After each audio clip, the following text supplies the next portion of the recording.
da última aula. Última aula eu escrevi sobre 4 tipos de servos, só que nós só falamos sobre 3. Vocês lembram quem era o primeiro? Quem que era o primeiro? E quem era o doulos? Era um escravo de quem em uma graça? Do Senhor. Do Senhor. Um escravo do Senhor. Quem que era o segundo servo? Oicônomos. Oicônomos ou Escravos da casa. oikedes. Esse é quem, Michael? Escravos da casa do O escravo da casa do Senhor. Então, enquanto um é do Senhor, o outro é da casa do Senhor. Agora, o terceiro, eu acho que vocês lembram, se cola, né? Quem que é o terceiro? O Ruperetes. E quem que era o Ruperetes? Alô. Fabrício. Quem que é o Ruperetes? É o remador do culto. Muito bom. Ficou faltando falar de um, certo? diácono.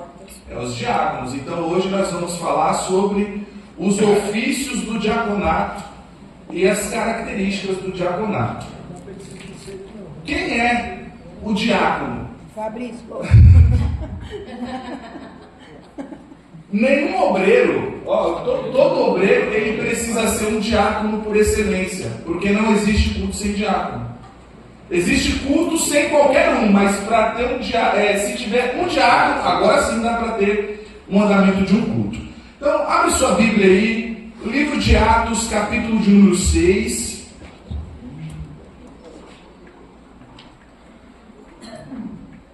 Hoje nossa aula começou um pouquinho atrasada.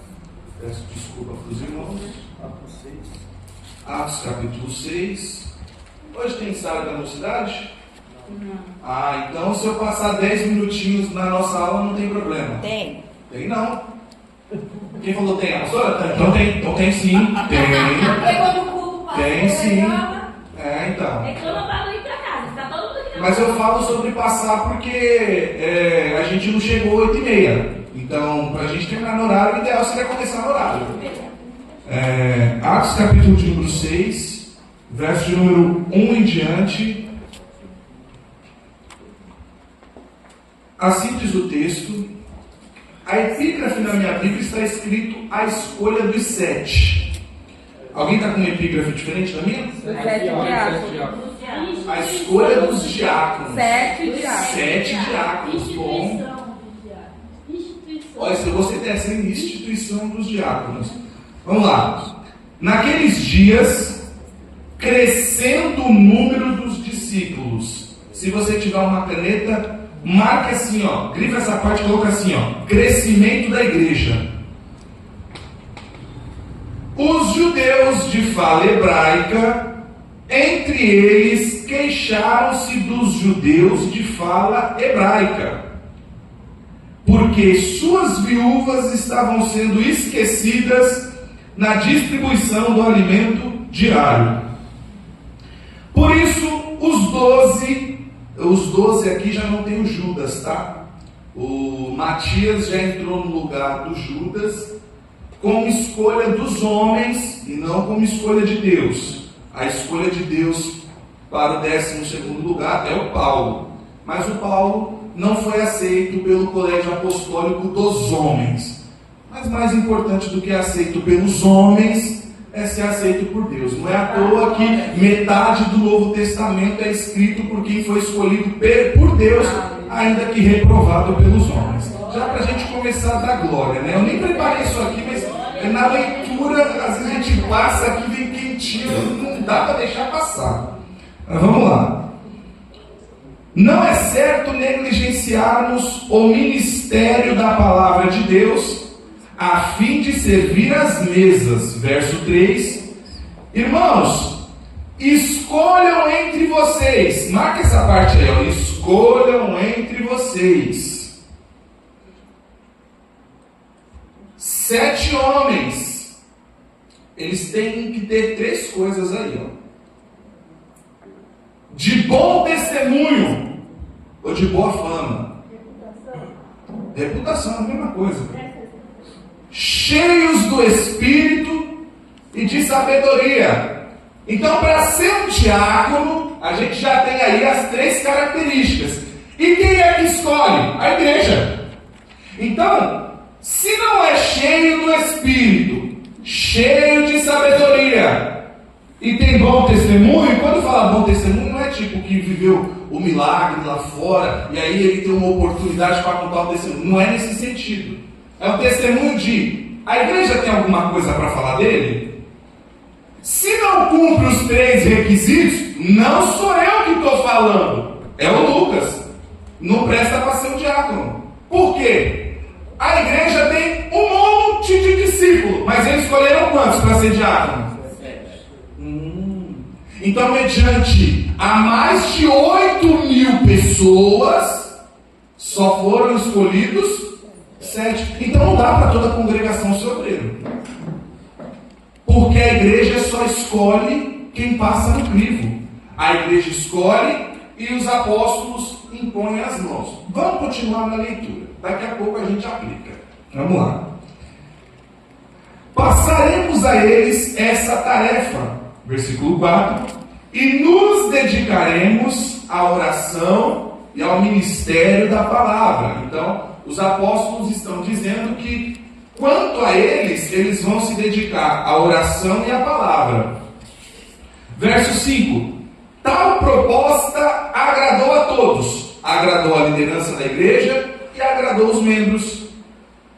Então escolheram Estevão, homem cheio de fé e do Espírito Santo, além de Filipe, Prócoro, Nicanor, Timon, Pármenas e Nicolau, um convertido ao judaísmo, proveniente de Antioquia.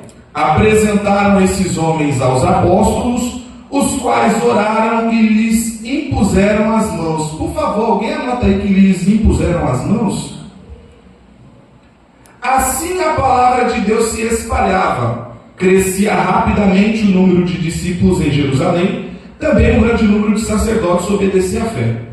Estevão, homem cheio da fé, cheio da graça e do poder de Deus, realizava grandes maravilhas e sinais no meio do povo. Contudo, levantou-se oposição dos membros da chamada sinagoga, anote aí, dos libertinos, dos judeus de Cirene e de Alexandria, bem como das províncias da Cilícia e da Ásia. Esses homens começaram a discutir com Estevão. Eles estão discutindo com o diácono.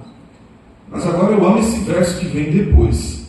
Mas não podiam resistir à sabedoria e ao espírito com que ele falava. Quem está falando com sabedoria e está cheio do Espírito? O diácono. Nenhum glória a Deus, ó. Glória a Deus. Vamos de novo? Quem está falando com intrepidez do Espírito e com sabedoria não é um professor, não é um apóstolo, não é quem andou com Cristo, é um diácono. Então tem diácono cheio do Espírito Santo, cheio de sabedoria, é a característica para ele ser um. Glória a Deus. Vocês estão comigo? Gente, eu nem comecei ainda, hein? Aqui é para a gente começar a acordar. Vamos dar continuidade. Verso 11.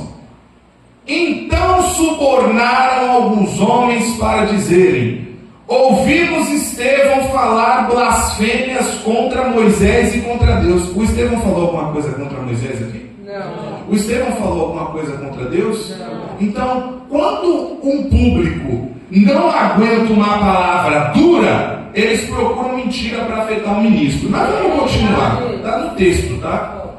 Verso 12. Com isso agitaram o povo, os líderes religiosos e os mestres da lei.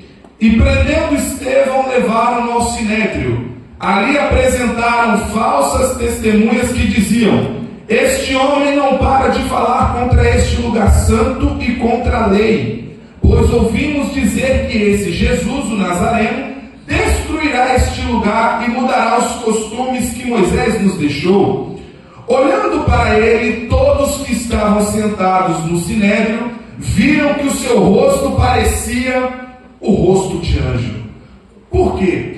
Porque o pregador, o diácono, que é cheio de sabedoria, que é cheio do Espírito e tem boa reputação com os membros, quando olha para o rosto dele, você vê um brilho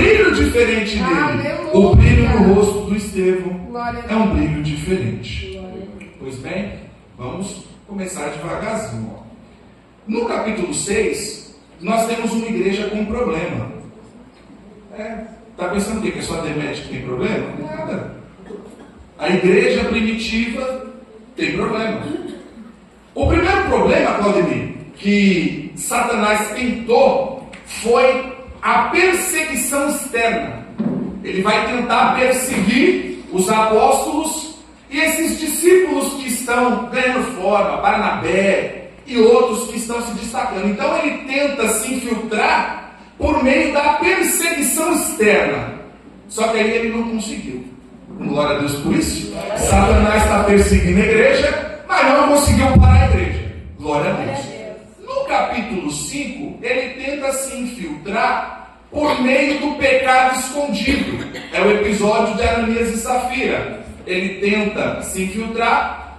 Deus mata Ananias e Safira. Olha, eu gosto dessa fala. Porque a gente pensa que o Deus de amor é um velhinho de barba branca que fica sentado num trono e só vai fazer carinho e cafuné na gente. Não. Deus matou. E Deus matou não, na igreja. Na sua Bíblia aí, ó, Atos capítulo 5. Ananias e Safira foram mortos porque mentiram para o Espírito Santo. Só que nem isso, pastor Silvino, afetou o crescimento da igreja. A igreja tem problema no capítulo 4, mas ela continua crescendo. Ela tem outro problema no capítulo 5, mas ela continua crescendo. Já que Satanás não conseguiu parar o crescimento da igreja por meio da pressão externa e nem do pecado escondido, agora ele vem para a terceira tentativa nesse capítulo 6. E qual é a terceira tentativa dele? O desvio do foco. E qual que era o problema que estava acontecendo aqui? Alguém, por favor, lê para mim o verso de número 2. Nós lemos aqui o capítulo 6. Eu peço que lê agora o verso de número 2 deste capítulo. E os 12 convocados, a multidão, e os 12, convocando a multidão dos discípulos, disseram: não é razoável que nos deixemos a palavra de Deus e sirvamos as mesas. Basicamente, missionários, eles estão falando assim, ó, não é razoável nós abandonarmos a palavra de Deus para servir as mesas. Entenda, eles não estão falando que é errado servir as mesas e nem menosprezando o trabalho de servir as mesas. Eles estão dizendo que o ofício deles, a função deles é a oração e a palavra. Porque a essência do Evangelho é a pregação da palavra de Deus. E o problema que está acontecendo na igreja é que eles queriam transformar os apóstolos em administradores de recursos ao invés de proclamadores da palavra. Eles estavam basicamente querendo que a igreja se transformasse em ONG, tirando ali a sua identidade missionária. Então os apóstolos vão discernir isso. Eles vão perceber que o crescimento da igreja formou um novo problema. Então a cada vez que a igreja começa a crescer, o que é que vai aparecer? Problema. Meu Deus. Então, igreja ter problemas é normal. O que não é normal é a gente permanecer com esses problemas. E o que é necessário? Discernir o problema e solucionar esse problema. A igreja primitiva identificou. Qual que era o problema que eles tinham identificado? Eles tinham identificado um problema que na igreja tinha judeus helenistas e tinha os judeus hebreus, ambos convertidos para o Evangelho. Quem era cada um? Os hebreus, eles tinham falas aramaicas. Então, eram judeus que se envolveu com judeu, nasceu um novo judeu, e desse judeu se converteu ao cristianismo. Esses eram os de fala hebraica. E quem eram os helenistas? Os helenistas são judeus da diáspora que se envolveram, vamos dizer assim, num jugo desigual. Eu acho que vocês vão lembrar quando nós falávamos dos profetas menores. Quando o reino do norte é conquistado, os judeus vão se envolver com assírios, que dali vão nascer os samaritanos. Por conta disso, o samaritano tem problema com o judeu, que é de fato, lá de Jerusalém, que nasceu de um conúbio de judeu com judeu. Então, entre eles já tem um preconceito. Então, quando você fala assim, porque a gente está distante da igreja primitiva, glória a Deus. Me pergunta por quê? Por que vontade? Porque na igreja primitiva tem preconceito. Você quer que na sua tem preconceito também? Então não dá para ser igual à primitiva. Então, hora da gente decidir. Quer ser igual à primitiva? Vai acabar herdando os defeitos dela. Eu, particularmente, não acho a igreja primitiva exemplar. E qual é a igreja que você acha exemplar? Aí, a próxima aula, uma igreja exemplar. Nós vamos falar sobre a igreja de Antioquia. Essa, para mim, é a melhor igreja do Novo Testamento. Mas vamos lá. O problema que está acontecendo aqui nessa igreja é a distribuição diária. Ou seja, na hora de distribuir os alimentos, as viúvas estão ficando sem. E as viúvas que estão ficando sem fazem parte de um desses grupos. Então, o que o outro grupo está achando? Aí está com preconceito. Porque a gente não faz parte do grupinho deles. Então, o que eles estão identificando? Divisão dentro da igreja. Eles estão identificando esse problema dentro da igreja. E negligenciar a viúva era um pecado. Alguém pode abrir para mim aí Deuteronômio capítulo 10, verso 18, e já vai um outro para Isaías, capítulo de número 1, verso 17? Podia dizer, Michael, que era uma espécie de favoritismo ou não? Não é um favoritismo, mas é aquilo, Pri. Você imagina que às vezes ocorre um problema sem querer. Sim. Só que mesmo sem querer, tem gente esperando uma brechinha para falar, é por causa disso. Sim, entendi. Você entendeu? Imagina o seguinte, eu vou pegar um exemplo aqui. Como eu tenho muita intimidade com o pastor Daniel, acho que ele vai permitir. Imagina o seguinte, tá dirigindo o culto você na quarta. Mas aí só veio você na quarta-feira de obreira. E aí na sexta, era você que estava na escala para dirigir. Aí você dirigiu na quarta, dirigiu na sexta. Aí, eu vou pegar um exemplo aqui, eu sei que essa pessoa não ia fazer isso jamais, por isso que eu vou usar ela. Sim. Aí a irmã Sibeli vai falar assim, poxa, mas a Priscila de novo? Só veio a Priscila nessa igreja? Só que ela não estava na quarta. Então ela não sabe que não tinha ninguém na quarta. Gerou um problema e dentro desse problema uma interpretação errada que começou a ganhar corpo essa interpretação errada. Então quando chega para os apóstolos, o problema não chega no começo, ele já chega grande. Toda vez que o problema chega na liderança, ele não chega quando está começando, ele chega quando já explodiu. É verdade. Não é desse jeito, pastor Daniel? É desse jeito, né? Deuteronômio 10, 18 e já vai um outro para Isaías 1, 17. E faz justiça ao órfão e à viúva, e ama o estrangeiro, dando-lhe pão e roupa. Então Deus faz justiça ao órfão e faz justiça à viúva. Não pode faltar para eles. O Evangelho é exatamente isso. Ele é para órfão e viúva. O outro texto, Isaías 1, 17. Aprendei a fazer o bem, procurai o que é justo, ajudai o oprimido, fazei justiça ao órfão, tratai da causa das viúvas. Então, Michael, negligenciar o alimento, e aqui não é o alimento bíblico não, tá? É o alimento mesmo, comida. Negligenciar a comida para o órfão e para a viúva não era apenas falha, mas era um pecado contra o próprio Deus. Então, não é que os apóstolos estão dando favoritismo. Eles não estão dizendo que é errado servir as mesas. Eles não estão dizendo que isso é algo errôneo, não. O que eles estão dizendo é, a nossa função não é essa. Vamos resolver o problema? Vamos. Como que nós vamos resolver o problema? Escolha aí pessoas que são cheias do Espírito, cheias de sabedoria e com boa reputação. Então, no meio de uma multidão de mais de 8.000, acharam 7. Não, mas não pensa que isso é tão ruim assim no todo? Por quê? Porque não dá para uma congregação ser toda de obreiro. Não dá. Alguém tem que ser servido, alguém tem que cultuar. E qual é a função do diácono? A primeira função dele é servir a mesa. Um diácono serve mesa. Então, os apóstolos estão dizendo assim, a nossa prioridade não são os ministérios sociais. Eles são importantes? São importantes. Mas quem tem que cuidar disso não somos nós.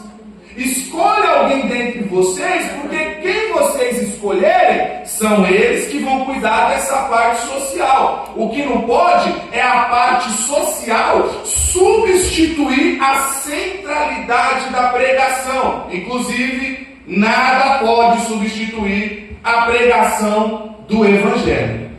Eu sei que eu sou meio repetitivo nisso, mas eu preciso te dizer, tá? Entenda bem, testemunho não é pregação. Profecia também não é pregação.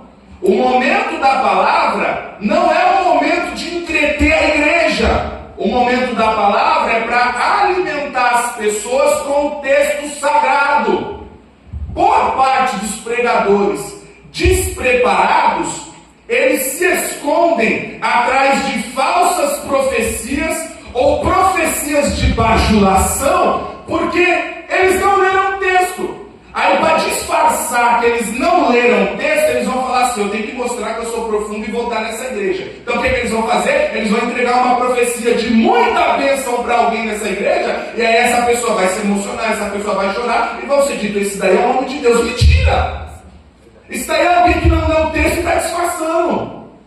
Porque o momento da pregação é o momento de alimentar e não o momento de entreter. Quem está falando isso não sou eu, não adianta ficar com raiva de mim. Quem está falando isso é o texto. Então, e ainda tem alguns que apresentam uma falsa humildade e tentam glamorizar a ignorância. Como que eles fazem isso? Eles não leram o texto, aí eles vão falar assim, ó: mas Deus é com os humildes. Concordo, com os humildes sim, com os ignorantes jamais. Ele não tem prazer na ignorância. Ele não tem prazer na preguiça. O ministro não lê o texto por preguiça. Às vezes ele pega um versículo, às vezes ele foi escalado um mês antes, uma semana antes. Aí no dia que ele vai pregar, ele pega um versículo que está na cabeça dele, joga no chat GPT e fala assim: agora eu tenho uma mensagem.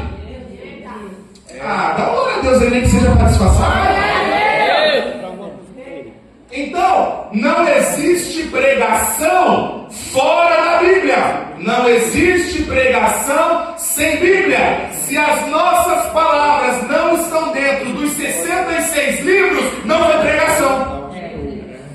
Gente, e o que é que foi? Palavras vazias, desprovidas de poder. Aí o povo sai do culto e fala assim: poxa, eu só queria ter entendido a palavra. A culpa é do ministro e de quem trouxe esse ministro. Mais de quem trouxe do que dele.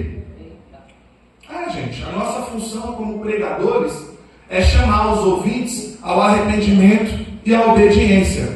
E como que nós vamos chamar ao arrependimento e à obediência sem utilizar o texto sagrado? Outra coisa, como que eu chamo a multidão para o arrependimento se eu estou prometendo só coisas boas aqui na terra? O Pedrão ganhou quase 3.000 almas na primeira pregação e ele ganhou quase 5.000 na segunda pregação. Vamos ver o que o Pedro pregou? Vocês querem ver o que o Pedro pregou? Abre aí Atos 3,19. Abre aí o que o Pedro pregou. Vamos ver a pregação carinhosa do Pedro. Vamos ver. Quem achar, lê devagar, tá bom? Vamos degustar o texto. Degustando ele, ó. Devagar, Fabrício. Qual é a introdução da mensagem dele? Arrepender. Então ele começa chamando. Ele não fala assim, ó: se você me servir prostrado, tudo isso aqui eu te darei. Ele chama para o arrependimento. E depois do arrependimento? O que vem depois do arrependimento? Convertei-vos. Então não é só se arrepender. Tem que se arrepender e também tem que se converter. Não sou eu que estou pregando isso, é o Pedro. Para que sejam apagados os vossos pecados. Então os meus pecados não são apagados quando eu recebo o meu carro do ano, quando eu recebo o meu sobrado germinado. Eles são apagados quando eu me arrependo e me converto. Está na sua Bíblia. Só estou lendo o que está no texto. Então a pregação dele é essa. Até porque quem promete coisas boas aqui nessa terra não foi nenhum do colégio apostólico. Vamos ver qual que é a pregação de Jesus? Vamos ver a pregação de Jesus é boa. Ela não é boa? Então abre aí João 16:33. do Mateus 4, porque a pregação do Mateus 4 é de quem vive de rodear a terra. A pregação dele é: eu te darei tudo, aqui você vai ter tudo. Então, quando você vê uma pregação desse tipo, você já sabe quem foi o professor dele. Tá aí, ó. Quem é que rodeia a terra? Tá aí, ó. O que rodeia a terra, ele está lá em João 1. Você pregou essa mensagem. E uma boa mensagem, por sinal. Quem estava sabe. Eu saí daqui até torto aquele dia, mas saí crente. 16:33 de João. Devagar. Pregação de Jesus. Vamos ver como é. Carinho na cabeça e beijinho na cabeça. A pregação de Jesus. Lê aí.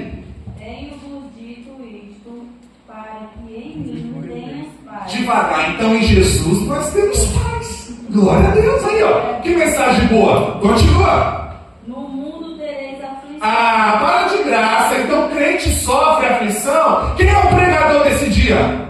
Jesus. Ah, então Jesus já não presta para pregar em muitos altares, porque não está pregando coisa boa aqui na terra. Continua. Mas tente bom ânimo. Eu venci o... Glória a Deus aí, ó. Glória a Deus. Então eu vou ter paz, mas eu vou ter aflição. Ele não está prometendo uma vida numa vitrine, numa estufa espiritual onde eu não vou ter problema. Vai ter sim. E na igreja também vai ter problema. Gente, os líderes da igreja fizeram parte do colégio apostólico. E na igreja deles tem problema. Por que você acha que na tua não vai ter? Você quer uma boa razão para saber que vai ter problema na igreja que você congrega? Quer saber? Isso aqui, ó, o pastor, eu escuto a voz do pastor Daniel falando assim: fala mais, fala mais. Sabe por que a nossa igreja tem problema? Porque eu e você congrega nela. É verdade. É por isso que tem problema. É Não é, pastor verdade. Daniel? É por isso que tem problema. Ó, então, a pregação dos apóstolos, ela é uma pregação do Evangelho. Eles não prometem vida boa aqui na terra.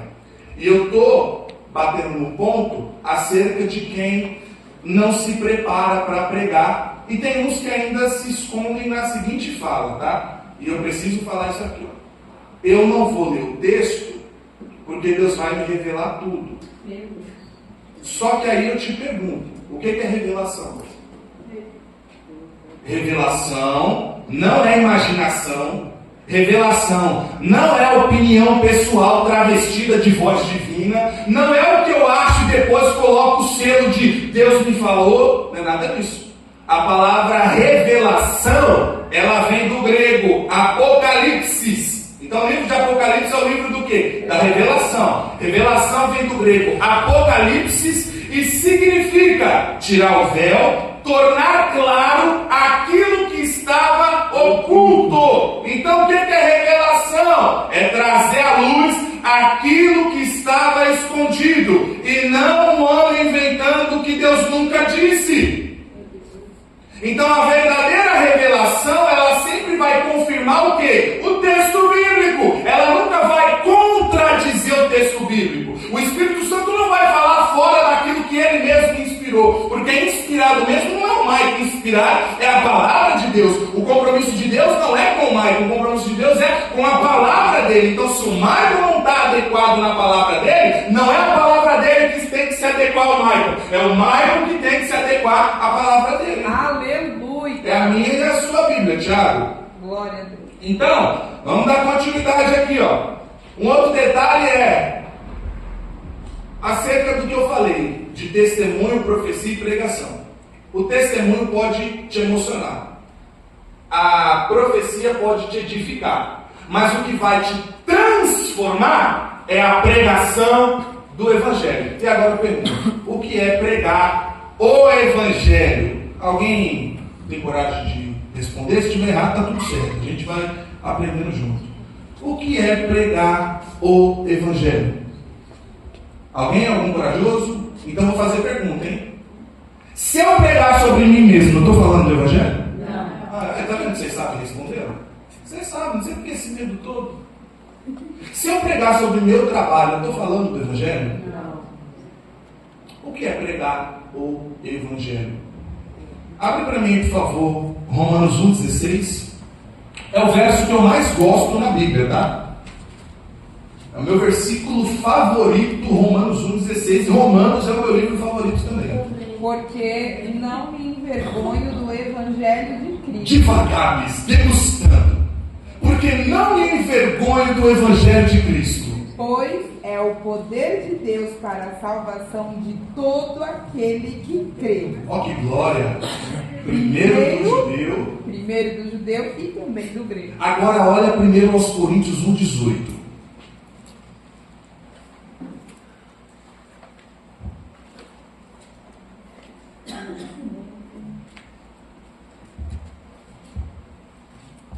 Alguém? Vai, pode ler. Porque a palavra da cruz é loucura para os que perecem, mas para nós que somos salvos é o poder de Deus. Que glória! Então vamos lá, o verso que a Miss leu. Eu não me envergonho do Evangelho. Pergunta aqui. O Paulo tinha motivos para se envergonhar do Evangelho? Tinha. Sim, ele perseguiu. Não só por isso. Vou te dizer por quê. Quem é o público dele? Judeus e grego. Para o judeu, a cruz é escândalo. Por que é escândalo? Qual é o seu nome, Varão, que eu esqueci? Celto? Celso, pensa o seguinte, ó. Pensamento do judeu. Como pode um Deus onipotente morrer numa cruz como o pior dos malfeitores e não ter poder para se salvar? Então, quando a gente fala de Jesus para um judeu, ele se escandaliza por isso. Porque não faz sentido o Deus deles morrer na cruz como o pior dos malfeitores. Para o grego já acha aquilo loucura. Por que ele acha loucura? Porque a Grécia é o berço da sabedoria antiga. Então, a sabedoria antiga está falando assim, não é inteligente um Deus onipotente morrer numa cruz como o pior dos malfeitores. O público do Paulo é esses dois. Paulo está falando, para você é loucura, para você é escândalo, mas para nós que somos salvos é o poder de Deus. O que é evangelho? Vou anotar aqui para você, mastigadinho para você, ó. A palavra grega é evangelion. É mais ou menos assim, ó. É mais ou menos assim, ó. Evangelion significa boas novas ou boas notícias. Então, o que é pregar o evangelho? É pregar a boa notícia. Agora vai ficar fácil, hein? E qual é a boa notícia? Qual que é a boa notícia? A salvação. Boa, também está quase, está quente. A boa notícia é que Cristo morreu pelos nossos pecados. Então, se a minha mensagem não tem Cristo, ela é palestra, não é pregação. Meu Deus! É forte. Então, os apóstolos estão pregando o evangelho, as boas novas. Agora vamos voltar para o versículo que você leu. Eu não me envergonho da boa nova. Eu não me envergonho que Cristo morreu pelos nossos pecados. Porque é o poder de Deus. Vamos para o poder agora.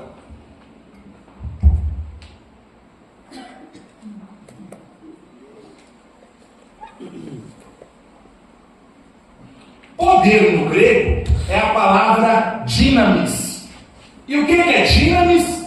Dinamite. O que uma dinamite faz? Uma dinamite explode. Muito bom. O Paulo está falando que a boa nova de Cristo, que a mensagem do Evangelho é uma explosão.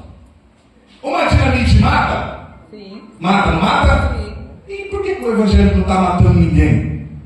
Porque diferente da bomba que mata o homem que está vivo, o Evangelho traz vida ao homem que está morto. Meu Deus. Ah, mas só a missionária recebeu uma pérola dessa aqui.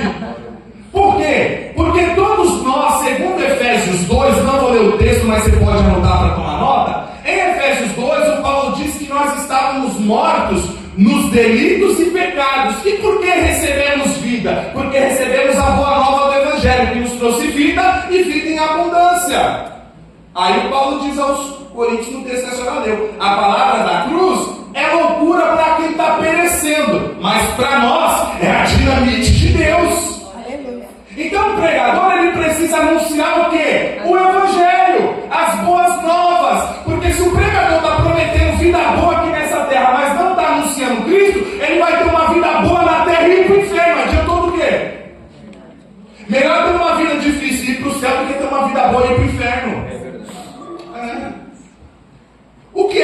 anunciar o Evangelho? É anunciar que o homem está perdido. É anunciar que não existe salvação fora de Cristo. É anunciar que a cruz é o único caminho para a reconciliação com Deus. E que arrependimento e fé são indispensáveis. Entenda, não são todos os caminhos que levam até Deus. É um só. Se você for no túmulo do Buda, do Maomé, do Confúcio, vai dar tudo lá o cadáver. Mas se você for no túmulo de Cristo, não vai dar. Por quê? Porque eles servem um Deus morto e nós servimos um Deus vivo. Aleluia! Glória a Deus por isso. Glória a Deus. Eu quero tomar uma água, mas ainda está um pouquinho gelada. Eu vou esperar ficar num clima mais propício aqui. Então vamos lá. O problema foi apresentado. E nessa que o problema foi apresentado, eles acharam uma solução. Qual foi a solução para o problema? Já que o alimento não está chegando para as viúvas, vamos escolher aqui os diáconos. Então, os diáconos resolveram o problema da igreja. Olha que coisa boa. Então, um dos problemas é exatamente servir as viúvas. E nós, como igreja, nós como ADMED, não temos visitante, então acho que eu posso tratar. Nós como ADMED temos problema, sim ou não? Sim. Temos ou não, gente? Sim. Sabe, alguém tem coragem de dizer um problema? Um problema? Vixe, daqui a pouco esse aí não pode, porque esse aí tem um texto para esse aí. Eu vou citar um. E isso aqui é culpa nossa, tá? Falta de mão de obra? Agora vem a questão, Fabrício. Olha que coisa boa. Quem identificou o problema foi você. Sim ou não? Então, quem identifica o problema é exatamente quem apresenta a solução. Eu vou te falar um problema que eu identifiquei. E por isso eu estou apresentando uma solução. Qual é o problema que eu identifiquei? Que pelo menos 70% de quem assume a nossa tribuna não fala da palavra de Deus. Eu identifiquei o problema. Agora, vamos morar no problema ou vamos corrigir o problema? Como eu posso ajudar a corrigir esse problema? Eu sou um professor. Então eu posso compartilhar aquilo que eu me dediquei a fazer. Eu posso me dedicar para que quem não consegue desenvolver, quem não consegue falar do texto bíblico, quem tem dificuldade de falar do Evangelho, agora ele possa ter um direcionamento. Porque ao sair desta aula, você vai saber o que é o Evangelho. Eu estou saindo da igreja porque aquela igreja não prega o Evangelho. É mesmo? O que é o Evangelho? O reclamão não sabe. Ele sabe reclamar, mas ele não vai saber encontrar a solução. Então, a cada problema identificado, sabe o que é? É Deus mostrando para você. Eu estou te apresentando um problema, agora é a sua oportunidade de solucionar esse problema. Não é responsabilidade daquele homem ali resolver os problemas tudo. Sabe qual é a responsabilidade dele? Me pergunta qual? Orar e pregar a palavra. Só isso. O senhor gostou, né, meu pastor? Você abriu um sorrisão agora, que eu estou ouvindo a sua voz falando assim no meu ouvido. Fala mais. Gente, eu estou no texto. O que o texto está apresentando é exatamente isso. E eu quero falar uma coisa para vocês, que se vocês forem meus alunos, vocês não vão ser preguiçosos com a palavra de Deus, tá? Vai ser difícil ser meu aluno e ser preguiçoso e negligente com a palavra. Sabe por quê? Eu vou te falar uma coisa. Se eu for na casa de vocês me convidaram para comer na casa de vocês, eu só não vou fazer essa pergunta para o Mike, porque o Mike teria essa coragem. Mas vocês iriam me convidar para a casa de vocês para comer miojo? Não. Eu não perguntei para o Mike, porque o Mike teria essa coragem. Vocês não iam me chamar na casa de vocês para comer miojo. Porque se for para comer miojo, vocês comem entre vocês, sim ou não? Sim. Se vocês me convidam para ir na casa de vocês vão me oferecer um banquete. Sim. Vão ou não vão? Sim. Só que o Mike é pecador, sim ou não? Sim. É o maior pecador que eu conheço, por exemplo. Para mim, que sou o maior pecador, vocês oferecem um banquete, né? E para a esposa do Salvador de vocês, vão oferecer qualquer coisa?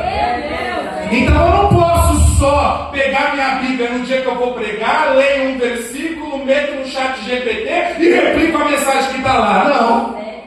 Não posso oferecer qualquer bobagem, qualquer besteira para a esposa do meu Salvador. Sabe por quê? Porque senão ela pode passar mal. Meu Deus! E se a gente tem acesso à dispensa, vai lá e pega o que tem. Não, você pegou, era exatamente isso que eu ia falar. Porque o Economos, o Oikets, ele tem acesso à dispensa do seu Senhor. Ele pode pegar cada ingrediente da dispensa. Ele vai falar, opa, nesse texto aqui tem doutrina. Nessa parte aqui tem edificação. Nessa parte aqui a igreja recebe. Por quê? Porque ele está tendo acesso à dispensa do seu Senhor. E por que ele não oferece? Porque ele quer oferecer qualquer coisa. Meu Deus, pessoal. Você tem um glória a Deus por isso? Glória a Deus. Então, um obreiro de excelência, ele vai servir a mesa do seu Senhor com o melhor alimento. E o melhor alimento ele busca onde? Na dispensa do Pai. Então, enquanto os apóstolos estão trabalhando na palavra de Deus e na oração, os diáconos estão servindo a mesa e resolvendo o problema. Então, resolver o problema não é coisa da liderança. Resolver o problema é coisa de diácono. Nem um glória a Deus por isso. Nunca vi tanta fé como neste lugar, hein? Aleluia. Então vamos continuar? Vamos continuar? Maico, Pode perguntar. então era algo assim: se os apóstolos faziam o trabalho do diácono, com certeza estava falhando na palavra. Com certeza. Então, o que a gente entende? Que quando eu estou fazendo a atribuição do outro, o meu está ficando para trás. E está matando do outro, porque às vezes eu não fui chamado para aquilo. Eu vou dar um exemplo para você. O Claudemir, que eu admiro muito o Claudemir. O Claudemir, ele é o cara que ele chega cedo na igreja, ele organiza, ele vai recebendo o pessoal, ele fica para lá e para cá, ele só vai ficar sentado no dia da aula. E ele vai ficar sentado com dificuldade ainda, porque ele necessita estar em pé fazendo as coisas. Se você me tirar da aula e colocar para fazer o que o Claudemir faz, eu vou fazer também como ele faz? Se colocar para fazer o que o Fabrício faz, o Fabrício fica lá na mesa. Aí o Fabrício já ajuda. Aí o Fabrício vem para cá. E o Fabrício canta. E o Fabrício tira oferta. Se eu vou fazer o que o Fabrício faz, eu vou fazer com a excelência que ele faz? Eu não vou fazer. Negligenciou o seu. Negligenciei o meu e ainda matei o dele. Então, uma igreja em crescimento, ela precisa ter uma estrutura flexível. Ela não pode ter medo de ajustar a organização, porque o crescimento vai trazer novos problemas. Então, a gente não vai poder se manter naquilo que sempre deu certo no passado. Por quê? Porque esse problema é novo. Então, para continuar crescendo, vamos precisar de uma estrutura flexível. Vamos precisar se ajustar a esse tipo de situação, porque entra no que você falou, vão acabar sufocando ministérios e o Espírito Santo não é engessado. Alguém tem glória a Deus aí? Glória a Deus. O que é que os apóstolos fizeram? Os apóstolos delegaram. Se tem uma coisa que eu gosto da nossa igreja, das muitas coisas que eu gosto daqui, é que não existe centralização. Tipo, imagina que, eu vou dar um exemplo aqui, o pastor Daniel, ele precisa estar em todas as frentes. O líder da mocidade é o Aleph Franciele. Na verdade não, na verdade é o pastor Daniel e eles dois estão só ali de enfeite. Aí o líder dos varões não é o Fabrício, o Claudemir, o Anderson, é o pastor Daniel. Não, graças a Deus isso não tem. Por quê? Porque uma igreja em crescimento precisa do quê? Delegar funções. O que é que os apóstolos fizeram? Delegaram. Não é razoável nós ficarmos com esse serviço. Então o que eles fazem? Eles delegam. E existiram os critérios para a liderança. Quais são os 3 critérios? Cheio do Espírito, cheio de sabedoria. Vamos de novo, que ficou feio. Vamos de novo? No 3. 1, 2, 3. Cheio do Espírito, cheio de sabedoria e boa fama. Simpatia não está aqui? Grau de parentesco não está aqui? Amizade não está aqui? Deixa eu fazer uma pergunta. Maria foi mãe de Jesus, sim ou não? Sim. A Maria foi pastora, apóstola, foi o quê? Meu Deus. Deixa eu fazer outra pergunta. O Lázaro, amigo de Jesus, quantos são chamados de amigo de Jesus? O Lázaro fez parte do colégio apostólico? Não. Ele tem um título maior do que o de obreiro. Me pergunta qual? Qual? Amigo de Deus. Glória a Deus. amigo de Jesus Cristo. Mas, porém, contudo, não entrou aqui. Não entrou. Porque o critério para ser um diácono não é ser amigo, não é ser mãe, não é ser parente. O critério está aqui, ó. E quem escolhe? Quem escolheu foi a igreja. Os apóstolos só impuseram as mãos. Então a igreja sabe quem é cheio do Espírito. A igreja sabe quem é cheio de sabedoria. A igreja sabe quem tem bom testemunho. Não dá para meter o louco nessas partes, gente. Eu posso meter o louco para a minha liderança, mas para a igreja não dá. Para a igreja não tem como. Deixa eu só fazer uma pergunta. Essa aula está mais carinhosa do que a primeira? Não está, não? Mas tá boa. Daqui pra frente é isso aí, tá? Tá igual. É chumbo grosso, feijoada, com mocotó. Aí diante é só melhorando. É só melhorando, né? O Fabrício, na última aula, falou assim que se dependesse dele, todo final de semana era bater uma aula dessa. Eu nunca vi tanta fé em Israel, nem eu quero toda semana um negócio desse. Então, quem é cheio do Espírito Santo? É alguém que vive sob a influência e tem uma vida transformada, cujo caráter reflete essa transformação. É a pessoa que chegou do mundo cheia de carrapicho, mas depois que ela está na igreja, a vida dela é uma mensagem maior do que a mensagem que ela apresenta no púlpito. A igreja testifica essa mudança dela. E o que é cheio de sabedoria? Cheio de sabedoria não é cheio de inteligência, porque inteligência a gente compra e conquista, mas sabedoria quem dá é o próprio Deus. Então, eu preciso ser inteligente, sim, mas eu preciso ser sábio, porque é na sabedoria que está o discernimento prático que Deus dá. Por que que o diácono tem que ser sábio? Não é ele que vai resolver o problema? É ele ou não é ele? Se o problema chegar até ele e ele não sabe nada da palavra de Deus, como que ele vai resolver o problema? Meu Deus! Vai criar outro. Ele vai criar outro problema e ainda vai transferir o problema, porque ele vai levar o problema para o pastor Daniel resolver o problema. Aí o pastor Daniel que vai estar lá na casa dele, que deveria estar orando e estudando texto para pregar, ele vai ser tirado da função dele para resolver o problema que o diácono não resolveu. Isso quando não é o diácono a causa do problema. Meu Deus! Dá para fazer isso, professor? Bom, o maior ganhador de alma do mundo, o Dwight Limamute, falou que o maior problema da obra são os obreiros. Que não tem ninguém que dá mais problema do que os obreiros. E isso que é o cara que mais ganhou almas no mundo. Não acredito. Então vamos lá, gente. O último que acabou a fama é acerca dos que têm a boa reputação. Dentre os que têm uma boa reputação, nós temos aí 7 homens. Quem são eles? Vamos ler aí o verso número 5. Quem pode ler para mim o verso número 5?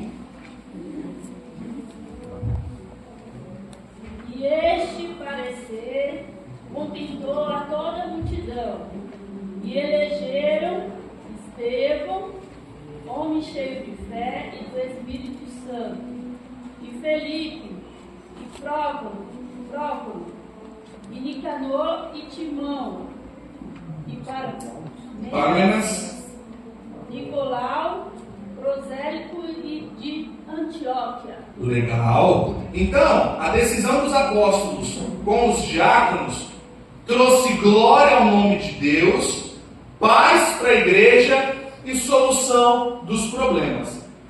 Cada um dos 7, aqui está o significado do nome deles e aqui está a vocação de cada um deles. Os 7, eles cumprem os 3 requisitos. Eles são cheios do Espírito, são cheios de sabedoria e eles têm uma boa reputação. Só que além dos 3, eles têm algo a mais. Porque não pode ser só o que é obrigatório, você tem que ter a sua particularidade. Né? Então, por exemplo, o Estevão. O nome do Estevão significa coroa. Quem é o Estevão? A joia do grupo. Não vai dar tempo, mas todo diácono tem que ter 3 atribuições. O Estevão tem 7. Então, um diácono por excelência, ele tem Estevão como exemplo. Porque Estevão serve mesa, mas Estevão tem palavra, tem poder, tem sinais e maravilhas. E até esse presente momento, só quem tinha poder, sinais e maravilhas era Jesus e os apóstolos. Essa é a primeira vez que alguém que não faz parte do colégio apostólico tem sinais. É um diácono. Ah, não dá para colocar ele para pregar. Por quê? Porque é um diácono. Então, se ele for igual Estevão, aí a ideia é outra. Então, ele é a coroa, a joia do grupo. O Felipe, amigo dos cavalos ou corredor de cavalos, é o significado do seu nome. Então, o Felipe, ele cumpre os três e o seu ministério está ligado a símbolo de movimento e transporte. Então aqui, ó, isso aqui é bacana, porque ó, o Estevão é o cara que está limpando as mesas, mas vai ter uma oportunidade para pregar. O Felipe, ele cumpre as três, e quem é o Felipe? O Felipe é o que olha os carros. O Felipe é o que busca de carro. O Felipe é o que é rápido em trazer as pessoas e levar as pessoas embora. É o Fabrício. O Fabrício me leva, tem esse que me busca, o Claudemir, o Anderson, são os Felipe.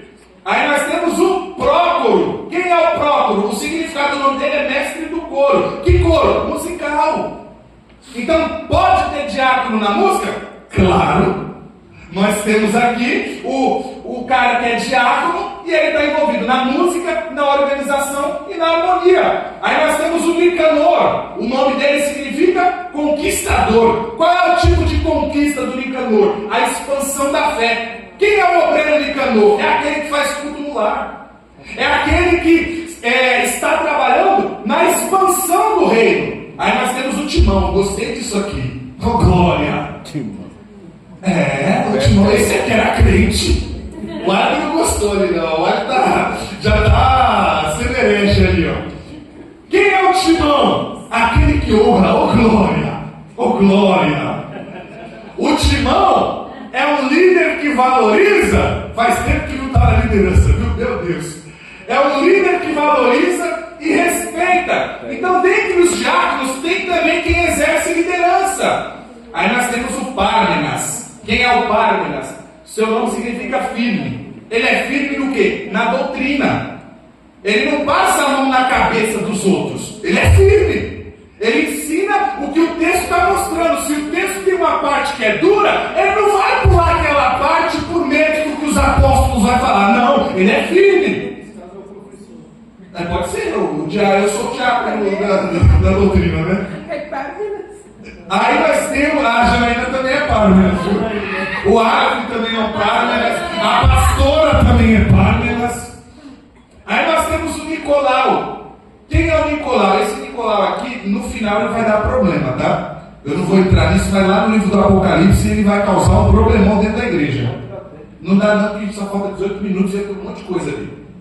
Quem é o Nicolau? Vitorioso. Ele exerce liderança e influência. Então, cada um dos 7, eles cumprem os 3 requisitos e cada um tem uma especialidade. Então, Fabrício, não é porque você busca o ministro, leva o ministro, organiza a igreja, que você vai ser melhor do que a Janaína, que é firme na doutrina. Que vai ser melhor, por exemplo, do que o Tiago, que vai ser o cara que vai trabalhar na organização do púlpito, do louvor ou do ensaio. Por quê? Porque isso aqui é uma particularidade. O que é obrigação, todos têm que ter. Agora aqui é particularidade. E no que tange a particularidade, não precisa invejar o irmão, gente. Por quê? Porque cada um tem a sua. E se não tem, Deus me dá uma. Deixa eu ser diferencial em alguma coisa, contribuir para o reino em alguma coisa diferente. Vocês acham que eu queria ser professor, gente? Eu vim de um ministério que teologia era pecado. Se tinha alguém que odiava a teologia, Claudemir, era eu. É sério. Até eu saber o que é teologia. O que é teologia? Vamos lá. É a junção de 2 palavras. Deus no centro. Teos e logos ou logia. O que é Deus? Deus. Logia. Estudo. Doutrina. Então o que é teologia? Doutrina de Deus. O estudo sobre Deus. Aí o ódio foi diminuindo um pouquinho. Eu não gostava porque eu vim da Adnico brasileira. E a Adnico brasileira, ela tinha uma interpretação errada sobre um versículo de Gálatas que diz que a letra mata e o espírito vivifica. Então eles ensinavam que nenhum membro da igreja podia fazer faculdade. E como teologia é uma faculdade, também está inclusa na letra. Só que o problema é que eles estão pegando o versículo fora do contexto. Porque a letra que mata é a lei, e não a faculdade. Se a faculdade matasse, então Paulo não servia para a igreja. Porque o Paulo fala pelo menos 16 idiomas. O Paulo fez parte da escola de Gamaliel, o melhor professor de sua época. Então, se o Paulo não serve, o Novo Testamento, que tem 27 livros, o Paulo escreveu 13 e há quem diga que ele escreveu Hebreus também. Então seria 14. A gente tira mais da metade do Novo Testamento. Por quê? Porque um teólogo não presta. Opa, peraí, agora as coisas começam a diminuir um pouco. Quando eu fui passando a ter envolvimento com esse negócio, eu já tinha tentado ser no grupo de teatro da igreja. Imagina, Maico ator. Tem peça minha, eu fazia peça. Eu tentei ser do grupo de louvor porque meu sonho era ser guitarrista. Imaginou o Maico guitarrista? Gente, eu entrei até no grupo de dança. Quem sabe dar. Sabe por quê? Mas sabe por que eu fiz isso? Porque eu não queria ser pregador. Eu não queria ter envolvimento nessa parte. Sabe por que eu não queria? Porque minha mãe é pregadora. E minha mãe era conhecida na região. Só que minha mãe... Alguém abre para mim em Efésios 4:11? Efésios 4:11. Nós teremos uma aula sobre esse texto também. Efésios 4:11. Quem pode ler?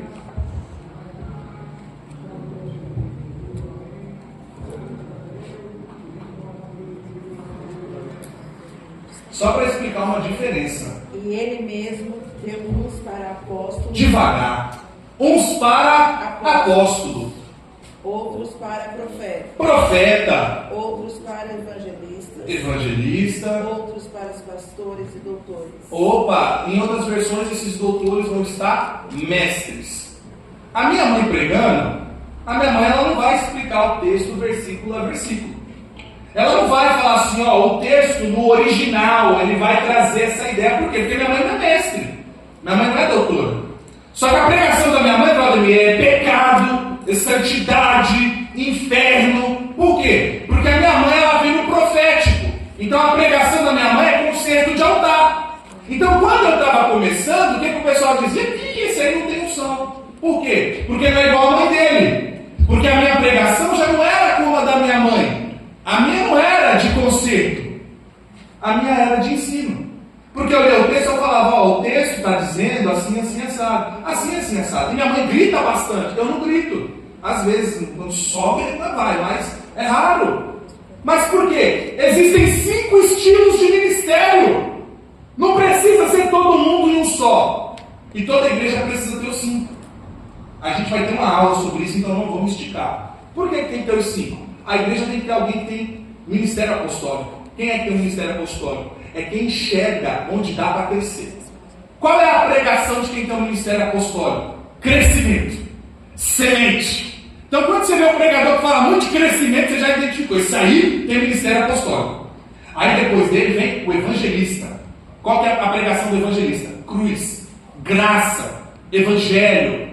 Então o evangelista é alguém que ganha muitas almas. Mas o evangelista não sabe cuidar de almas. Ele sabe ganhar. Por que ele não sabe cuidar? Me pergunta por quê? Por quê? Porque não é tarefa dele. É tarefa de quem? Cuidar? Do pastor. Calma. É tarefa do pastor cuidar. Vocês também são diáconos, não? O pastor vai ter que trabalhar também.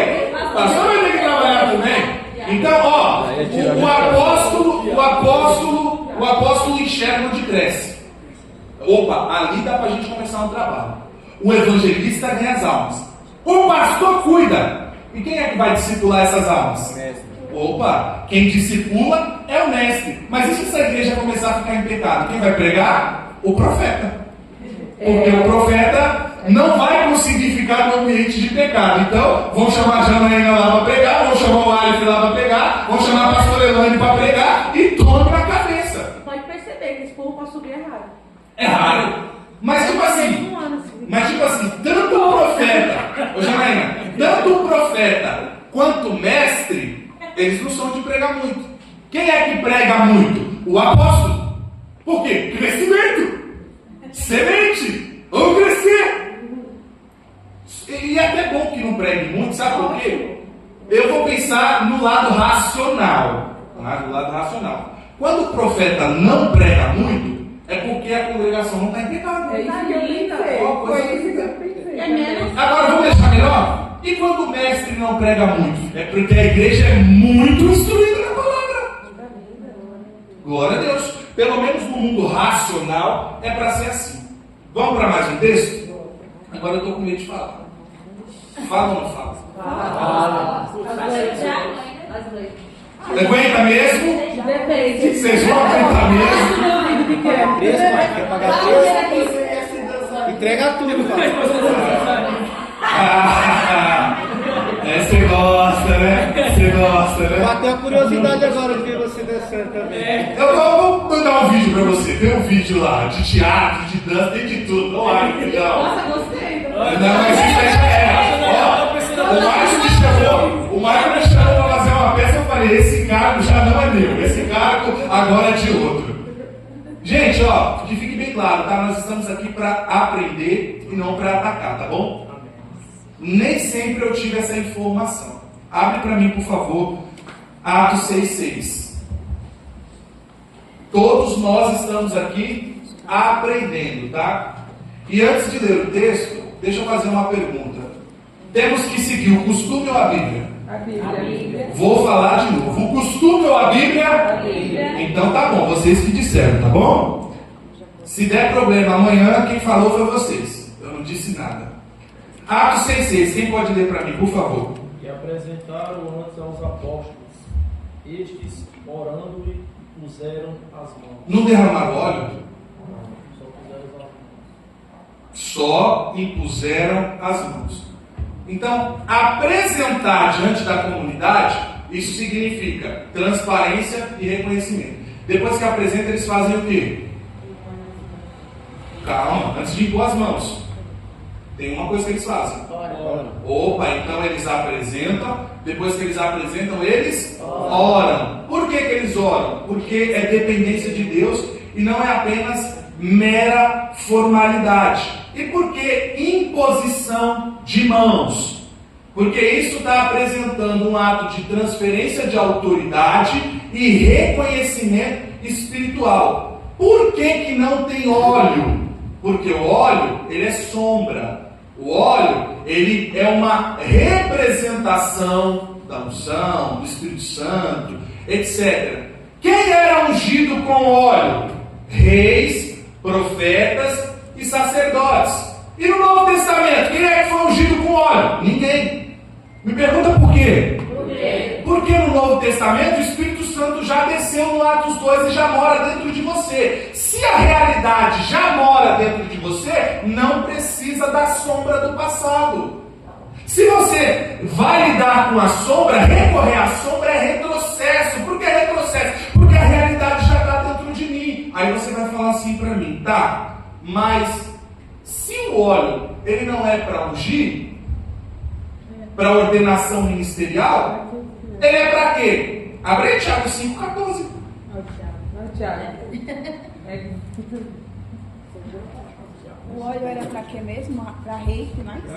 O óleo era na antiga aliança para consagrar reis, profetas e sacerdotes. E o símbolo dele, ele vai apontar para a unção futura mesmo. Só que a unção do Espírito Santo, que já mora dentro de você. Então, se você estivesse no passado e você fosse ser ordenada, apesar que a rainha não recebeu unção, então você não ia receber o óleo. Ainda bem que eu sou a princesa de Jesus. Eu acho que é o 5,14. Lê para mim aí, por favor. Salve entre vós doentes. É esse aí mesmo. Chame os presbíteros da igreja e orem sobre ele, ungindo com azeite em nome.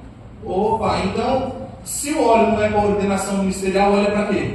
Ungir os doentes. Está aí na sua Bíblia. Aí, não pegue somente porque eu estou falando. Faça igual os bereanos. Confira no texto. Será que o que ele está falando está certo mesmo? Eu não vou achar que você está me afrontando. Eu acho que você vai estar fazendo certo. Não pegue porque sou eu que estou falando. Qualquer ministro que assumir essa tribuna, não receba somente porque ele está falando. Receba porque está no texto. Então, no Novo Testamento, você não vai ver ninguém ser ungido com óleo, mas com imposição de mãos. Eu demonstrei um texto para você, vamos ver outro texto. Vai em 1 Timóteo 4,14 e depois 2 Timóteo 1,6.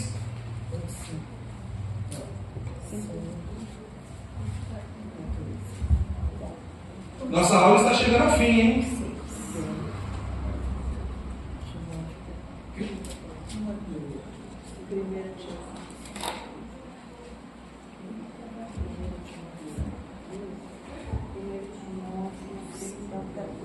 Primeiro Timóteo 4,14 e depois 2 Timóteo 1,6. Devagar e mais alto.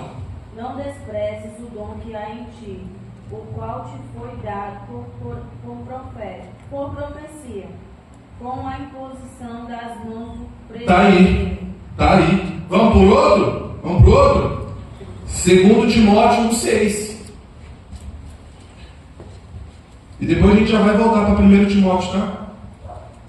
Por cujo motivo te lembro que despertes o dom de Deus que existe em ti pela imposição das minhas mãos. Imposição de mãos. Então, ordenação ministerial não é por óleo, é por imposição de mãos. E por que se usa o óleo em diversas congregações? Costume. Então, de tanta gente replicar o costume, a gente vai também fazer. E isso é normal. Até ter a informação correta. Quando a gente tem a informação correta, aí a gente tem a decisão. É igual quando a gente está fazendo erro. Está errando, mas não sabe que é erro. A partir do momento que recebeu a informação, aí agora a gente decide como prosseguir.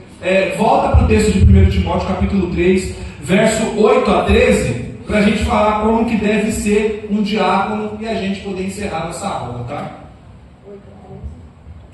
1 Timóteo 3, verso 8 a 13, mas vamos ver devagarzinho, tá? Da mesma sorte, os diáconos sejam honestos, não de língua dobrem, não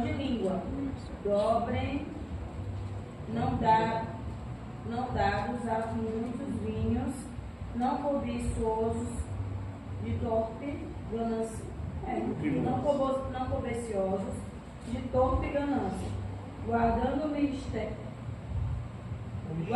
mistério da fé numa consciência pura, e também estes sejam primeiros provados, depois sirvam-se, forem irrepreensíveis. Então o diácono tem que ser, qual foi essa última palavra que você falou? Irrepreensível. A palavra irrepreensível no grego é a palavra anagletos. E ela significa não sujeito à acusação, sem culpa comprovada. Então, para mim ser o diácono, a congregação não pode ter uma acusação contra mim. Ela não pode ter uma culpa contra mim. E isso não é perfeição. Isso é integridade reconhecida pela comunidade. Então, quando é que ele tem que ser assim? Antes dele ser um diácono. Não é quando já é antes de ser. Porque se ele for assim antes, aí ele está preparado para ser separado para um diaconato. No verso 11, o texto vai falar sobre as diaconisas. Vamos falar de diaconisa? Ô glória! Vamos falar de diaconisa? O que o Paulo está falando da diaconisa aí? Para as mulheres serem respeitáveis, não maldizentes, sóbrias e fiéis em tudo. Por que o Paulo está destacando isso? Porque a mulher greco-romana, ela tinha um problema. Qual que era o problema da mulher greco-romana? Fofoqueira. Mas era só lá. A mulher de hoje é uma diaconisa que não é fofoqueira. Isso só tinha no tempo do Paulo. Então, para a mulher, a fofoca também é requisito, tá? Se ela é fofoqueira, ela não presta para o diaconato. Não sou eu que estou falando isso, tá aí, ó. Não maldizente. O que é não maldizente? Se você for olhar na NTLH ou na NVI, é não fofoqueira. raiva de mim. Não me olha com essa cara. Eu só, se você for ver, tudo que eu disse hoje, eu só li o texto. Eu falei alguma coisa fora disso aqui? Não falei nada. Então fica com raiva do Paulo. Quando você for para o céu, você fala, ó Paulo, estou com raiva de você, ó. Porque o Maicon ficava lendo o que você escreveu e dói bastante o que você escreveu. Fazer o quê? Só, vai subir. E olha, ainda vou te dizer uma coisa: recebei com mansidão a palavra em voz enxertada, porque pode salvar a vossa alma, tá bom? Então recebam com paz no coração o que eu estou entregando para você hoje, tá? Fica com raiva de mim, não, senão você vai pecar. Verso 12, quem pode dar um glória a Deus pela minha vida? Vocês vão estar aqui na próxima aula ou vamos fechar a turma? Diminuiu glória, viu? Será que vocês vão aguentar? A próxima aula vai ser mais leve, eu prometo. Ó, o 12. Lê o 12, vai filho, lê o 12. Os diáconos sejam maridos de uma só mulher. Devagar. Ó, ele tem que ser marido de uma mulher só e ele tem que fazer o quê? Governar bem os filhos. Então, quando o filho é um demônio na igreja, ele não presta para ser um diácono. Por quê? Porque se ele não sabe administrar sua casa, ele não vai saber administrar as coisas do Senhor. Quem está falando isso não é o Maicon. Quem está falando isso é o Paulo. Então, para ser um obreiro aprovado, antes dele ser aprovado pela congregação, ele tem que ser aprovado dentro de casa. Como que é o nome dos seus filhos? Davi e Ana Luísa. Então, Vladimir, para você ser aprovado pela congregação, antes, essa mulher que está do seu lado vai ter que te aprovar. E depois dela, o Davi e Ana Luísa. Aí depois, vem a congregação que também tem que te aprovar. Sejam bem-vindos à vida ministerial. Isso é ser um diácono. Tá facinho ser um diácono. Não tá facinho? Olha, você que tá dando risada aí, ó. Eu vou entregar uma palavra igual a que você entrega. Se essa mulher que está do seu lado aí, ó, não enxergar Jesus em você, quando eu falo enxergar Jesus, é o Jesus do Efésios 5, que cuida da mulher, que dá a vida por ela, que vai comprar até os produtos estéticos para ela. Se você não for aprovado por ela, meu amigão, isso aqui não é para você não. Continua? Se o Mateus e aquele também não te... Mas isso serve para você também, tá? Eu sei que você está aí feliz que a mensagem está vindo para ele, mas serve para você também. Porque se você não honrar esse homem aí, ó, igual a igreja honra Cristo, se vocês não se sujeitarem aos maridos, vocês também não servem para o ministério, não.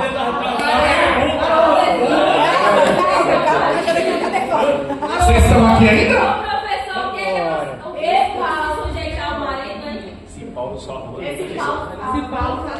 O legal é que vocês são cristãos. Vocês não ficam com raiva de mim, vocês ficam com raiva do Paulo. Que bom. Gente, vamos encerrar? Quando todo mundo cumpre seu papel, quando o diácono cumpre o papel de diácono e a liderança cumpre o papel da liderança, vamos ver se vocês pegaram aqui, ó. Qual que é o papel do diácono? O principal. Servir. Beleza. E qual é o papel da liderança? Delegar. Tem um acima do delegado. Pregar a palavra. Orar e Pregar a palavra. Então a liderança tem que orar e pregar a palavra. Se a liderança não faz isso, ela está em falha com Deus. E se o diácono não serve a mesa, ele está em falha com Deus. Agora, quando o diácono faz a parte dele e a liderança faz a parte dela, vamos ver o que acontece? Crescimento. Qual é o crescimento? Abra aí, Atos 1,15. Vamos devagar. Degustando o texto. Atos 1,15. São quantas pessoas? Renato, E naqueles dias, levantando-se de pé Pedro, no meio dos discípulos, ora a multidão. 1,15? É isso mesmo. Não é nesse texto que está falando das 120 pessoas? Acho que eu devo ter anotado o texto errado. Fala em hora multidão. É 1,15, né? Então 120 pessoas. E naqueles dias, levantando-se Pedro no meio dos discípulos, Junto era de quase 120 pessoas. Então, Atos 1,15, 120 pessoas. Agora vai para 2,41. Atos 2,41. De sorte que foram batizados os que de bom grado receberam a sua palavra. E naquele dia agregaram-se quase 3.000 almas. Então, de 120 vai para quase 3.000. Agora vai para Atos 4,4. Muitos, porém, dos que ouviram a palavra, creram, e chegou o número desses homens a quase 5.000. Então, foi 120, 3.000, 5.000. Olha a igreja crescendo. Agora vai para Atos 5,14. E a multidão de que criam no Senhor, tanto homens como mulheres, crescia cada vez mais. Então está só crescendo. Olha o 6,1. Orando naquele dia, crescendo o número dos discípulos, houve murmuração dos gregos contra os hebreus, porque as suas viúvas eram desprezadas no ministério. O começo está falando que multiplicou o número dos discípulos. Agora leu 6,7. E crescia a palavra de Deus. E em Jerusalém se multiplicava muito o número dos discípulos, e grande parte dos sacerdotes obedecia a fé. Então até a oposição estava se convertendo. Olha que coisa forte. Quem eram esses sacerdotes? Quem perseguia a igreja. É quem vai matar o Estevão, o Sinédrio. Então quando o diácono faz o que ele tem que fazer, e a liderança faz o que ela tem que fazer, a igreja colhe o quê? Crescimento. Por que a igreja não cresce? Porque o diácono não está fazendo a parte dele, e porque a liderança não está fazendo a parte dela. E você pode dar um glória a Deus, nem que seja para disfarçar. Abre para mim Atos 9:31. Atos 9:31. Assim, pois, as igrejas em toda a Judéia, Galiléia e Samaria tinham a paz, e eram edificadas e se multiplicavam, andando no temor do Senhor e consolação do Espírito Santo. Agora leia para mim o 16:5.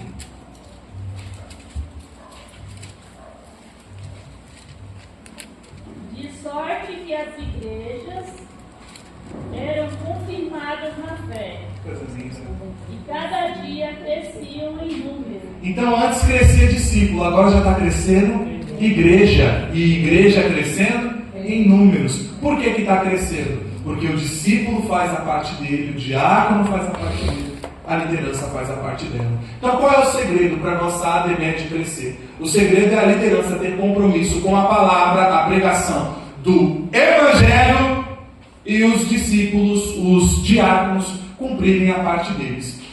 Vai aparecer um pregador nesse meio. O pregador é o Estevão. Só que quando o Estevão vai pregar, ele vai enfrentar oposição. Porque o Estevão é alguém que tem mãos que servem, mas ele tem uma boca que testemunha o que a vida dele é. Então esse é um ministro completo. Esse é o diácono completo. Ele tem 7 características. Conforme eu falei para vocês, ele tem poder, tem autoridade, tem sinais e tem conhecimento. A pregação de Estevão, eu não vou falar disso, mas você pode ver depois, se você tiver essa curiosidade e fome da palavra, que eu espero que você tenha. No Atos capítulo 7, o Estevão vai pregar, gente, sem esboço. Ele vai puxar desde o Abraão até apontar para Cristo. Ele vai falar, vocês estão falando que eu rejeitei Moisés, mas não sou eu que estou rejeitando Moisés, foi vocês que rejeitaram Moisés. E ele vai e descreve o episódio que rejeitaram Moisés. Vocês estão falando que eu sou contra o templo? Eu não sou contra o templo, vocês são contra o templo. E começa a trazer uma mensagem dura. Aí ele conclui a mensagem falando assim, agora, o Cristo que eu estou anunciando, ele cumpre o que Moisés falou que vocês rejeitaram, e cumpre o dito dos profetas que todos vocês também rejeitaram. O rosto do Estevão começa a brilhar, igual o rosto de quem? De um anjo. Mas quem também teve o rosto que brilhou?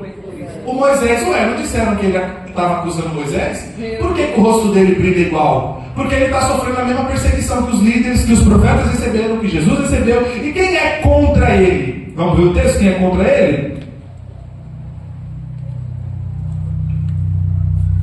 É o verso de número 9. 6:9. Atos 6:9.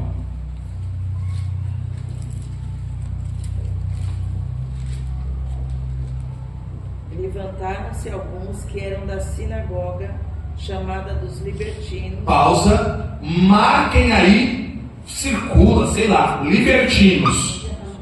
Continua. Dos sirineus. Marquem aí. Sirineus. Continua. Alexandrinos, dos que eram da Cilícia e da Ásia, e disputavam com Estevão. Você sabe por que, irmã Sibeli, os libertinos não gostavam da pregação de Estevão? Porque era muito dura. Então, o grupo dos libertinos, eles não aceitam pregadores como Estevão, porque para eles a mensagem tem que ser leve, confortável e sem confronto com o pecado. Eles não rejeitam a religião, eles rejeitam o confronto, porque para eles palavras duras vão expulsar. Então é melhor pregadores que prometem vida aqui na terra, ou seja, pregadores discípulos de Satanás. Pregadores que não falam de renúncia, de obediência, de santidade, mas que só falam de bem-aventurança aqui na terra. Então, eles preferiam se apegar à doutrina deles do que ter um pregador como Estevão na congregação deles. E naquele tempo já era um perigo. Imagina hoje, se eu não trago um pregador assim, eu deixo a congregação confortável no pecado. Vamos para o próximo grupo, sirineu? Quem eram os sirineus? Se um aceitava a mensagem dura, os sirineus eram resistentes à mudança. Porque vocês lembram que quando Jesus está carregando a cruz e ele vai tombar, tem um homem que ajuda ele? Da onde era esse homem que ajudou ele? Era de Cirene. Ele era um sirineu. Então quem são os sirineus? Aqueles que se orgulham do passado, mas ficaram presos ao passado.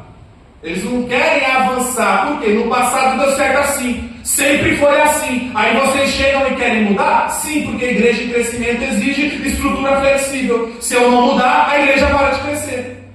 E quando eu falo de mudar, não é se adaptar ao pecado. É ter entendimento de desenvolver e resolver os problemas futuros que estão surgindo. Então, sempre deu certo assim, mas não está dando certo agora. Tem que mudar, tem que melhorar. Para quê? Para continuar a crescer. A igreja cresce em número, ela precisa crescer em número, precisa crescer em conhecimento, precisa crescer em estrutura, porque se ela não crescer nos três, ela vai parar no tempo, porque ela não vai suportar esse crescimento. Amém, gente? Amém. Passei 12 minutos. Vocês me perdoam? Amém. Próxima aula, se vocês aguentarem, se nós tiverem uma próxima aula, nós vamos falar sobre a igreja exemplar. Vai ser o texto de, eu acredito que é Atos 16. Como aqui nós temos pessoas novas, a ordenação dos diáconos foi necessária, a escolha da congregação, oração e imposição de mãos. Eu sou autor do livro Por que Devo Orar, 14 lições sobre oração. Então, Já é o pré-requisito. é lógico, É. um diácono, Já tá no meio. para ser um diácono, ele precisa ser cheio do quê? Sabedoria. Ah, então tá bom, só para saber. Então ele precisa ler, tá? Ele precisa ler. 14 lições sobre oração. Quando é que eu devo orar? Efésios 6,18. Eu devo orar em todo o tempo. 1 Tessalonicenses 5,17. Eu devo orar sem cessar. Mateus 26,41. Eu devo orar para não cair em tentação. Então quando é que eu devo orar? Em todo o tempo, sem cessar, para não cair em tentação. Por que eu caio em tentação? Porque eu paro de orar. Se eu paro de orar, eu caio em tentação, eu vou pecar. Agora, se eu oro, eu vou parar de pecar. É sempre essa briga. O Leonardo Juvenil falou assim no livro Proprietário do Pleno Avivamento. Não foi no dia que consumei o pecado que caí, foi no dia que eu parei de orar. O Spurgeon disse que a oração é a chave que abre os tesouros dos céus e fecha as portas do inferno. Mas eu não quero comprar o livro, mas eu quero te abençoar, porque essa aula foi maravilhosa e falou comigo. Aqui está o Pix, tá bom? Que Deus te use com força para abençoar minha vida, para mim também abençoar vocês. Porque para preparar essa aula, gente, eu comprei 2 livros só para essa aula, tá? E livro acadêmico não é barato. Então, se você tiver compaixão na minha vida, me abençoa também, tá bom? Deus abençoe vocês. Um último aviso que eu já ia esquecendo e o Thiago ia me cobrar. No mês de julho, eu vou abrir uma turma de teologia, tá? Básico em teologia. Vai custar aí como mensalidade R$80 de mensalidade. Não vou trabalhar com apostilas, vou trabalhar somente com Bíblia, porque eu não estou com o objetivo de apresentar uma teologia somente sistemática. Eu quero apresentar para você uma teologia bíblica, cristocêntrica e pentecostal. Para a nossa turma, por que eu estou abrindo essa turma aí? O Thiago já manifestou interesse, a pastora Meire, que pregou na sexta, já apresentou esse interesse, o esposo dela, alguns alunos que eu dou aula de terça-feira também têm esse desejo, então abri no coração aí o objetivo de abrir uma turma teológica para o mês de julho em diante. Qual horário vai ser e qual a modalidade de ensino? A aula vai ser pelo Google Meet, então você vai estar na sua casa, não vai precisar vir para a igreja, das 10 às 11 horas da noite, 1 hora de aula. Depois que encerra a aula, eu deixo 15 minutos para esclarecer dúvidas acerca daquela aula. Tem vezes que os irmãos dão lugar com força e passa desses 15 minutos, mas a aula já está encerrada, você pode parar e descansar. Depois disso, suba a aula para o YouTube de forma privada para você assistir, e com o tempo vou estar subindo essas aulas para o Wi-Fi.